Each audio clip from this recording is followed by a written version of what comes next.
Masjid Shah yang sebelum ini dikenal sebagai Masjid Imam setelah Revolusi Islami tahun 1979 di Iran. Masjid ini termasuk dalam 10 masjid yang terbesar di dunia dan terletak di sebelah selatan dataran Nakhchivan. Masjid ini dibangun pada periode Safavid di bawah pemerintahan Shah Abbas dari Persia.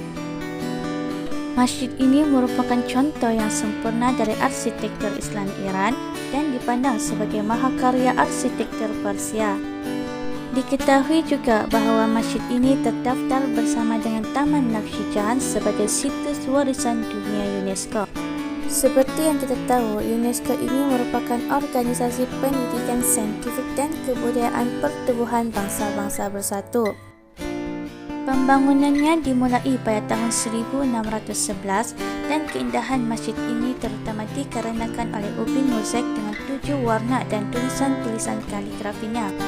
Masjid ini juga merupakan salah satu warisan yang ditampilkan dalam Around the World in 18 Treasures yang ditampilkan oleh sejarawan arsitektur dan Cruikshank.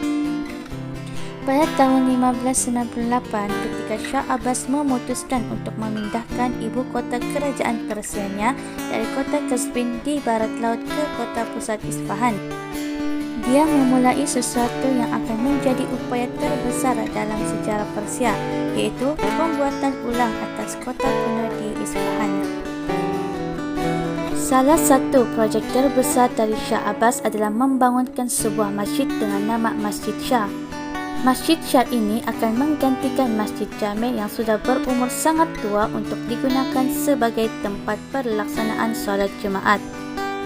Masjid Shah dibangun tidak hanya dengan visi keagungan saja dan ciri kubah yang terbesar di kota, namun Sheikh Bahai juga merencanakan pembangunan 2 sekolah agama dan sebuah masjid di bahagian tengahnya.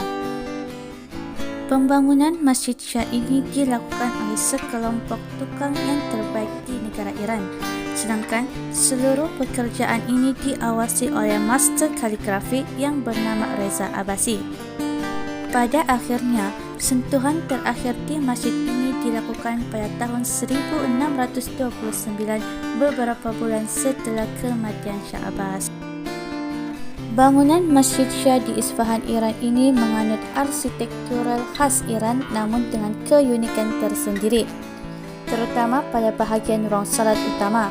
Ini kerana kecerdikan para arsitek saat menciptakan kubah memungkinkan imam untuk tidak menggunakan pengeras suara dan hanya bersuara tenang, tetapi masih terdengar jelas oleh semua orang di dalam bangunan masjid tersebut.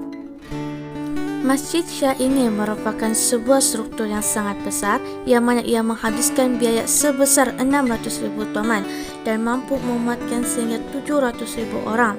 Tidak heranlah kenapa masjid ini tersenarai dalam 10 masjid yang terbesar di seluruh negara. Itu sahaja dari saya. Assalamualaikum warahmatullahi wabarakatuh.